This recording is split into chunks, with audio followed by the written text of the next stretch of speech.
दीपावली पूजा के बाद हमें विसर्जन कब और कैसे करना चाहिए? चौकी क्या अमावस्या के दिन दूसरे दिन हटा सकते हैं? इस बारे में आपके बहुत सारे प्रश्न आ रहे हैं, तो ध्यान से सुनिएगा, अंत तक बने रहिएगा। देखिए, पूजा करना जितना महत्वपूर्ण है उतना ही विसर्जन करना भी, तभी हमारी पूजा पाठ पूर्ण होती है। आप माता लक्ष्मी को घर लाए हैं तो उन्हें ससम्मान जो है विदा करें, तभी आपका व्रत, उपवास और 5 दिवसीय पूजा पूर्ण होगी। सबसे पहले बात कर लेते हैं पूजा की चौकी हमें कब हटानी है। देखिए, जो 5 दिवसीय पूजा कही गई है, अगर संभव हो तो आप 5 दिनों तक इस पूजा को रखें, अर्थात गोवर्धन पूजा के बाद अगले दिन जो है पूजा की चौकी आपको हटानी चाहिए। जो व्यक्ति, कई लोग बाहर जाते हैं, इतने दिनों तक रख नहीं पाते, तो वह दूसरे दिन भी हटा सकते हैं, कोई दिक्कत नहीं। जब आपने पूजा करी, लक्ष्मी पूजा की, उसके बाद दूसरे दिन आप पूजा की चौकी हटा लीजिएगा, कोई चिंता टेंशन की बात नहीं है। और साथ ही गुरुजी के अनुसार पूजा कर रहे हैं तो 5 दिन तक तो आपको रखनी ही है, तब जाके आप जो है गोवर्धन पूजा के दूसरे दिन जो है, उसके बाद वाले दिन जब भाई दूज हो जाता है, 5 दिवसीय पूजा के बाद आप सभी को उसके बाद छठे दिन हटानी है। सामान्य सरल तरीके से पूजा कर रहे हैं तो आप दूसरे दिन भी पूजा चौकी हटा सकते हैं, कोई चिंता टेंशन की बात है नहीं। यह तो डाउट क्लियर हो गया। ऐसा कभी ना देखें कि अमावस्या है, हम पूजा चौकी कैसे हटाएं, किस स्वरूप में करें, तो चिंता टेंशन की कोई बात नहीं है। कहीं जाना पड़ जाता है, आपको लगता है मेरा मासिक धर्म आ जाएगा, सूतक पातक की स्थिति है, तो दूसरे दिन भी, जैसे आज रात आपने लक्ष्मी पूजन किया, दूसरे दिन भी आज पूजा चौकी हटा सकते हैं, परंतु कोशिश करें आप 5 दिन तक पूजा चौकी ऐसे कैसे ही रख पाएँ। ठीक है जी, यह बात तो क्लियर हो गई। अब आप सभी को पूजा चौकी कैसे हटानी है ताकि आपको कोई दोष ना लगे, ध्यान से सुनिएगा। सबसे पहले आप सभी को, जब भी पूजा चौकी आप हटाएंगे तो आप सभी को माँ को प्रणाम करना है। जैसे हम बेटी को विदा करते हैं उस स्वरूप में उन्हें छोटी सी आरती कर लीजिए। उन्हें भोग स्वरूप खील, बताशा, जो भी आपके पास घर में आई हुई वस्तु है उन्हें आप समर्पित करें। भूल चूक के लिए क्षमा प्रार्थी हो और कहें, माँ मेरे घर में हमेशा समृद्धि देना और इसी तरह से मेरे दीपावली हमेशा मनती रहे घर परिवार में और समृद्धि का वास हो। कोई भूल चूक हो तो क्षमा करें। ऐसी प्रार्थना करते हुए सबसे पहले चौकी को थोड़ा सा हिला आपको लेना है और उसके बाद जो है सबसे पहले आप सभी को बताते हुए चलो, अगर आपने माँ को श्रृंगार की सामग्री समर्पित की है तो इसे आप सभी को अपने घर पर ही रखना है। बहन बेटियों को आप दे सकते हैं, रक्त संबंधी अर्थात जो आपके खून के रिश्ते हैं उन्हें दीजिएगा, ताकि हमेशा घर परिवार में लक्ष्मी में वृद्धि हो। यह सामग्री बाहर नहीं दी जाती, इस चीज़ का आप ध्यान रखिएगा। कहीं गलती करें और आप सब दान में दे दें तो ऐसा ना करें, अपने कुटुंबजनों को ही इसे देना चाहिए। बात आती है कलश स्थापना की, तो कलश में रखा हुआ जल आपको पूरे घर में छिड़काव करना है, फिर किसी पवित्र पेड़ के नीचे, तुलसी में, किसी भी पेड़ में आप डाल सकते हैं, कोई दिक्कत की बात नहीं है। और कलश के अंदर जो जल भर रखा है वह तो मैंने बता दिया। कलश के अंदर कमलगट्टा और आपने दूर्वा, पुष्प, 1 रुपये का सिक्का रख रखा है तो उसे अपने घर की तिजोरी में आपको भरकर जो है लाल कपड़े में रख देना है। और पिछले साल का जो है आप सभी को किसी पवित्र नदी में आप प्रवाहित कर सकते हैं, अगर बहुत सारे हो गए हैं तो। अब गुरुजी अनुसार जो आपने 5 कमलगट्टा और जो हल्दी की गांठ समर्पित कर रखी है पिछले साल की जो है, उसे तो अब विसर्जित आप कर सकते हैं, या स्वयं भोजन के रूप में प्रयोग में ले सकते हैं, या पूजा इत्यादि के भी कार्य में ले सकते हैं। बीज है, बीज कभी दूषित नहीं होते, कभी जूठे नहीं होते, इस चीज़ को आप नोट करते हुए चलिएगा, तो आप इसे दोबारा प्रयोग में ले सकते हैं। नए वाले जो है सभी चीज़ें, जैसे कमल का जो बेल का जो होता है ना, जो अमर बेल, उसे जो है आपको अपने लाल कपड़े में बांध कर रख देना है। हल्दी की गांठ नई वाली, कमल गट्टा जो चढ़ाया है वह, जो सिक्के हैं वह आप सभी जो है एक लाल कपड़े में बांध कर अपने घर की तिजोरी में रखें। और पिछले साल का जो है उसे आप सभी, अब जो सिक्के हैं उसे आप प्रयोग में ले सकते हैं, शुभ काम में ले सकते हैं, बहन बेटियों को दे सकते हैं, दहेज में, इनमें दान में देते हैं तो बहन बेटियां इससे सुख पाती है। तो यह कार्य आपको करना है। फिर भी कोई प्रश्न हो तो आप कमेंट्स में पूछ लीजिएगा, सभी सवालों का जवाब आपको मिलेगा। अब आप सभी को जो है किसी भी स्वरूप में, कोई भी फूल हो, पत्ती हो, जो आपने माता को सामग्री चढ़ाई है, जो भी चीज़ें हैं, आप सभी को किसी भी स्वरूप में अपने घर में, अपना खेत हो, अपना लॉन हो, वहीं पर आप सभी को एक छोटा सा गड्ढा खोदकर उसमें विसर्जित करना चाहिए।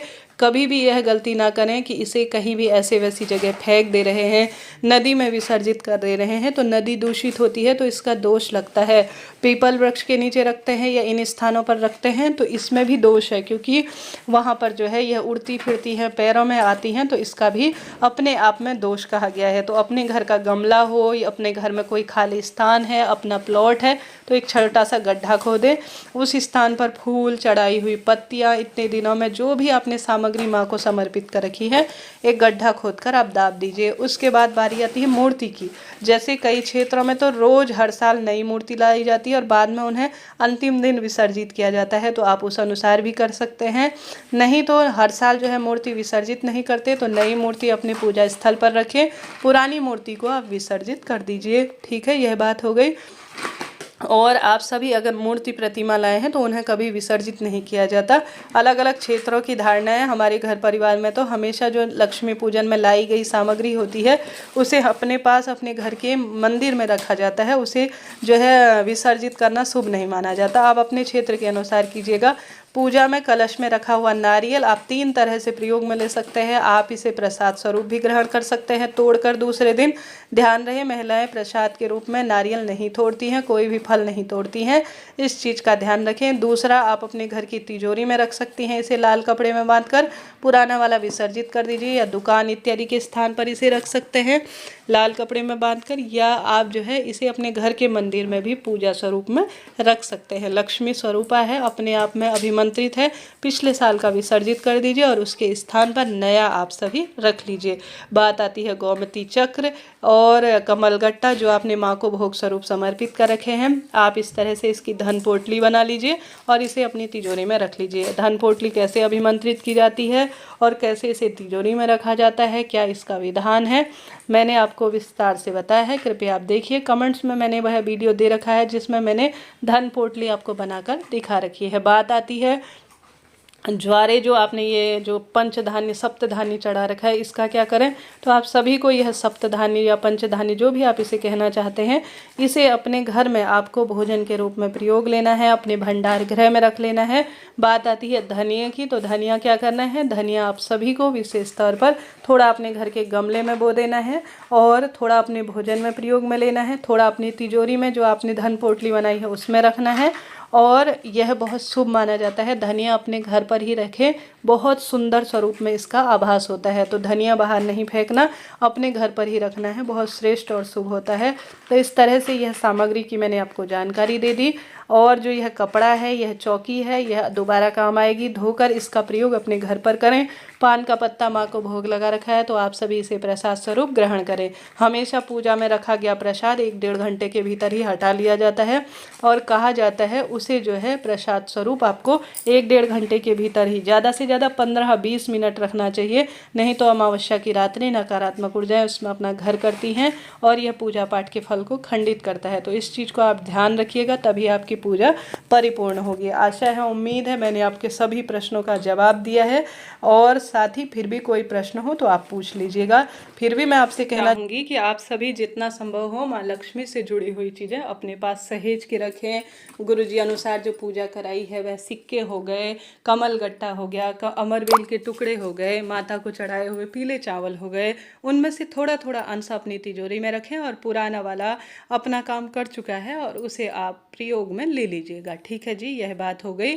फिर भी कोई प्रश्न रह जाए, जैसे आपने माता को धन चढ़ाया है, जो पैसे हैं उसे भी अपनी तिजोरी में रखें, नहीं तो बहन बेटियों को शुभ काम में इन्हें दीजिएगा, बहुत शुभ और श्रेष्ठ माना जाता है। पिछले साल की धन पोटली में से धन आप इस साल प्रयोग में ले सकते हैं और उसके स्थान पर नया धन आप रख लीजिएगा। आशा है, उम्मीद है मैंने आपके सभी प्रश्नों का उत्तर दिया। दीपक, बत्ती, यह सारी चीज़ें अपने घर के गमले में रखें, कोई भी चीज़ पैरों में ना आने पाए। कलश के नीचे चावल, स्वास्तिक आपने चावल का बनाया है तो आप सभी को जो है इसे अपने भंडार गृह में रखना है, या चिड़िया, कबूतर, आप इन्हें जो है भोजन के स्वरूप में दे सकते हैं, शुभ और श्रेष्ठ माना जाता है। यज्ञोपवीत हो गया, अर्थात जनेऊ आपने भगवान जी को समर्पित कर रखी है तो उसे आप स्वयं ग्रहण करें, पुरुष जन पहन लीजिएगा। और कोई भी वस्तु आप अपने पास रखें ज़्यादा से ज़्यादा। ठीक है जी, यह हो गई आपकी बात का समाधान। माँ लक्ष्मी निश्चित रूप से आप इस तरह से पूजा करेंगे तो आपके जीवन में कल्याण करेंगे, और सही विधि से विसर्जन करेंगे, सामग्री का प्रयोग करेंगे तो आपके घर में अन्न धन के भंडार निश्चित रूप से भर जाएंगे। इस तरह से यह जानकारी थी। हर हर महादेव, जय शिव शंभू।